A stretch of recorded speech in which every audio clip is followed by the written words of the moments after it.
morning, students. Today I will teach you the new chapter, The Crane and the Crab. The story of a crane and a crab. पहले मैं एक छोटी सी कहानी से आपका ये लेसन शुरू करूंगी. आपने खरगोश और टॉर्टोइस की कहानी सुनी होगी, जो जीतने के लिए अपने आप को बहुत बड़ा चालाक समझता था. खरगोश जो था वो हमेशा अपने आप को चालाक समझता था. वो सोचता था मुझसे चालाक इस दुनिया में कोई नहीं है. लेकिन जीत किसकी हुई आखिर में? टॉर्टोइस की. धीरे सोच समझ के जो काम करेंगे उससे क्या होगा, आप लोगों को जरूर सफलता मिलेगी. लेकिन आप अगर अपने आप को घमंड करेंगे, अपने आप से घमंड करेंगे कि मेरे जैसा कोई नहीं है इस दुनिया में, ये सोचना आपका बिल्कुल गलत है. तो टॉर्टोइस और एक खरगोश ने दोनों ने रेस किया. रेस करने से सबको पता है कि जो रैबिट है वो बहुत तेज दौड़ता है. तो उसको बहुत तेज नींद आ गई तो आधे रास्ते में सो गया. तो टॉर्टोइस जो थी वो स्लोली वो अपने मिशन पे पहुंच गई. तो क्या है, वो बहुत चालाक सोचता था अपने आप को. खरगोश सोचा था मैं आराम से सो के उठूंगा, फिर भी मैं उससे जल्दी पहुंच जाऊंगा. लेकिन ऐसा क्या हुआ? नहीं हुआ. क्यों नहीं हुआ? क्योंकि हमेशा जो समझदार होते हैं उनकी ही जीत होती है. तो इसीलिए हमेशा अपने दिमाग को काम पे लगाना चाहिए, सही जगह लगाना चाहिए और समझदारी से काम करना चाहिए. ऐसे इसी कहानी को मैडम आपसे शुरू कर रही है. One a large number of fish lived in A pond. एक तालाब में बहुत सारे फिश रहते थे. 1 year नो रेनफॉल. कभी बारिश नहीं हुई. हाँ, तो बहुत गर्मी पड़ी थी और सूखा पड़ गया. ठीक है. The pond started drawing up. तो इसीलिए पानी बहुत सूख रहा था. सूखने की वजह से क्या हुआ? हाँ, पॉन्ड सूख रहा था तो वहाँ पानी नहीं था. There was a clever crane. और एक बहुत चालाक क्रेन था. It went to the fish. वो फिश के पास गया तो उसको जाके बोल रहा था कि डियर फ्रेंड्स, मुझे बहुत दुख होता है तुम लोगों को देख के कि तुम इस तरह अकेले इस छोटे से तालाब में हो. तुम्हारे खाने पीने के लिए कोई व्यवस्था नहीं है. यहाँ कितना बुरा हाल है तुम लोगों का. तो मैं एक काम करता हूँ, मैं एक एक करके तुमको लेके जाता हूँ, एक बड़े से तालाब में ले जाके छोड़ दूंगा. तुम मजे से वहाँ रह पाओगे, बहुत खुशी से रह पाओगे. Dear friends, I am very sorry for you. There isn't much water. Soon there won't be any water. And धीरे धीरे पानी सूख जाएगा. तुम लोग सब तड़प तड़प के मर जाओगे. एक काम करता हूँ, मैं तुम लोगों को एक एक करके दूसरे नदी में लेके जाता हूँ. उसके बाद वो क्या करने लगा, सब राजी हो गए. उन्होंने सोचा कि चलो हम लोगों को नया जगह मिल जाएगा, नई जगह मिल जाएगी, हम लोग चलते हैं सब लोग, है ना. पहला एक fish, first fish. But how can we believe you? हम आपको कैसे भरोसा करेंगे कि आप हमें एक सुरक्षित जगह पे लेके जाओगे? What will happen to us all? I know of another pond with a lot of water. मुझे पता है एक और पॉन्ड है, बहुत पानी है उसमें. हाँ, but how can we believe you? लेकिन फिश ने कहा कि हम तुम पे कैसे भरोसा करें. हाँ, let me take one of you another pond. चलो मैं तुम्हें एक जन को लेके जाता हूँ एंड शो इट यू.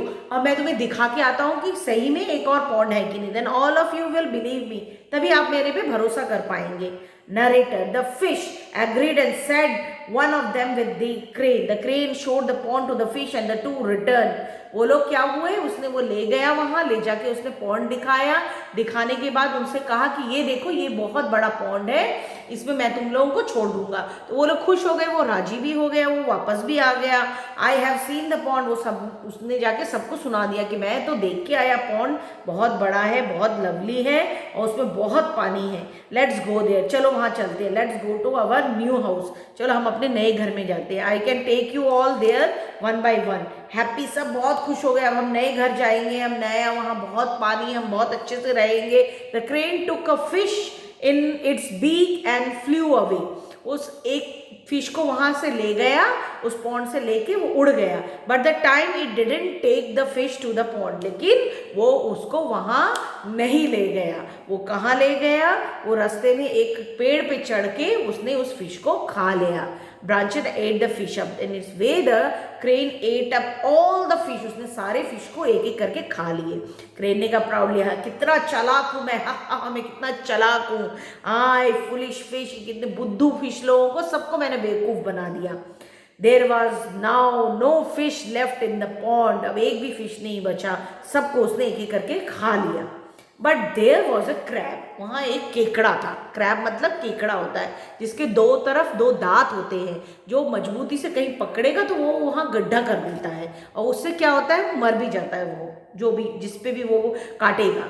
हाँ, shall I take you to the pond, तो क्रेन ने उसको कहा क्रैब को, क्या मैं तुम्हें ले जाऊं उस पॉन्ड में? All right but don't take me in your beak, तुम मुझे अपने बीक में मत ले जाना, मैं तुम्हारे गले में लटक जाता हूँ। उसने कहा ठीक है, तो मेरे गले I may fall down, let me hold to your neck. The crane agreed. The crab caught hold to the neck of the crane with its claws. उसके जो दांत थे उससे उसने उसके गले पे उसको पकड़ के रख लिया। The crane agreed. The crab caught hold of the neck of the crane with its claw. The crane rose from the ground and flew towards the tree. वो वापस उसी पेड़ पे चला गया जहां उसने सारी मछलियों को खाया था, वहीं जाके वो बैठ गया। When there was, where are you going? What do you want to do with me? Laughing, you fool. Crane हंसने लगा। तुम उस क्रैब ने पूछा तुम मेरे साथ क्या करने जा रहे हो, क्यों तुम मुझे यहाँ लेके आए हो, क्या बात है? तो वो बहुत जोर से हंसने लगा। हंसकर उसने कहा कि मैं तुम्हें यहाँ खाने के लिए लेके आया हूँ, मैं तुम्हें यहाँ खाऊंगा। तो जैसे ही उसने कहा, क्रैब ने उसके गले को जोर से काट लिया, जोर से दबा दिया, और वो वहाँ पे जैसे ही उसको काटा तो but the crab was also very clever, but the crane he held his cranes neck very tightly, उसने उसके गले को यूं पकड़ा। द क्रैब फेल डाउन, वो नीचे गिर गया। The crab had a nice meal for days today. तो क्या हुआ, बुद्धू कौन बन गया? क्रैब बुद्धू बन गया कि क्रेन बुद्धू बन गया? द क्रेन बुद्धू बन गया और क्रैब जीत गया, उसको बहुत अच्छा खाना मिला और उसने उसको अच्छे से खा लिया क्योंकि वो मर गया वहाँ पे। इसीलिए कभी भी किसी को कमज़ोर नहीं समझना चाहिए, ठीक है? कोई किसी के साथ भी अगर आप अच्छे से रहोगे तो वो आपके साथ अच्छे से रहेगा, ठीक है? सबकी मदद करनी चाहिए, किसी को सताना नहीं चाहिए। Okay children?